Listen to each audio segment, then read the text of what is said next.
into the system yet, or built into the system yet. So, for example, we discovered that they were actually using the conversational trading mechanism to set up and do options trades. And so we decided what we would do is let's help them with that and provide that mechanism to help them carry out an options trade. And that meant I needed to write a paper about options trading. And in that process, I discovered there was this Nobel Prize winning economic model, this pricing model called Black Scholes. And what that did was really very, very clever. It allowed the traders, the people in the markets, to take advantage of volatility, variability, the complexity, and leverage that volatility for value creation. So they could set up trades that maximized their returns whilst minimized their losses. So there was a sort of stop loss. There is a sort of stop loss built into an options trade, which means that your stake is the most you will lose.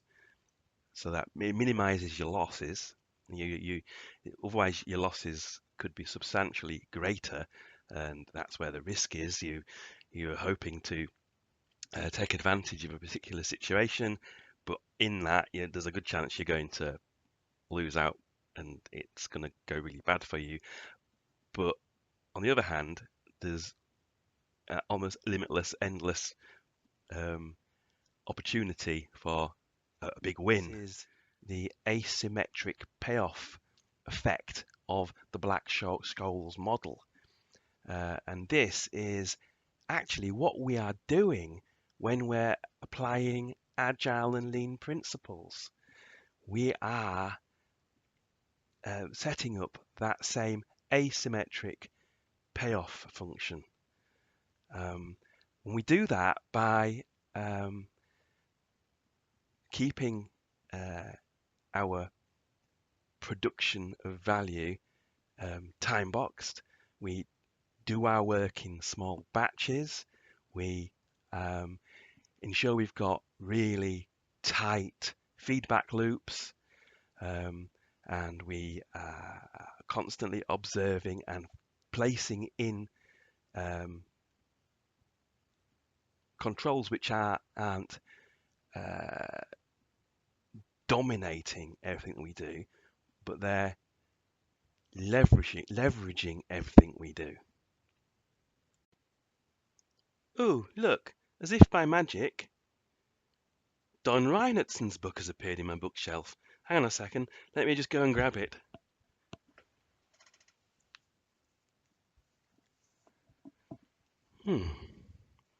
This book is absolutely incredible. Look how skinny it is, but the power within it is almost overwhelming. The number of principles listed in here that will revolutionize your life as someone delivering software. It just cannot be praised enough, really. It's an incredible piece of work. So Don Reinertson. So if I open this book, let's see if it opens where I expect it'll open. Oh, it's opened on managing queues, which isn't where I was aiming to go, but what it says about managing queues and the effective queues and how you can look at queues and really get to grips with demand and capacity is immensely important. But I am wanting to open the book at the section on control and risk and variability. So there's a section 4, which I shall just read the beginning of it just to reiterate some of what I've been saying, really. So section 4 is entitled Exploiting Variability. We cannot add value without adding variability, but we can add variability without adding value. There is probably no aspect of product development that is more misunderstood than variability, because variability sometimes leads to bad outcomes. It is inevitable that some observers will incorrectly generalize that variability always leads to bad outcomes. They compound this faulty logic by reasoning that if the presence of variability leads to bad outcomes, then the absence of variability must lead to good outcomes. Energized by this insight, they advocate variability reduction.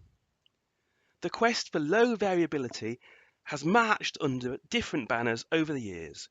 Do it right the first time, zero defects, repeatability, process maturity models, which I'm very familiar with and therefore actually do not like at all, and Six Sigma. What these approaches have in common is the sweeping assertion that it is always desirable to reduce variability in product development. Today, advocates bolster their argument by pointing to the unquestionable success of variability reduction in lean manufacturing. They assert that if variability This chapter then goes on to talk about the economics of product development variability, and there's a lovely phrase. It says, I hope to convince you that the amount of variability is actually less important than the economic cost of variability. The economic cost of variability is a function of how variability is transformed into economic consequences. This transformation is performed by an economic payoff function. This payoff function is critically important because it can be changed more easily than we can reduce the amount of variability.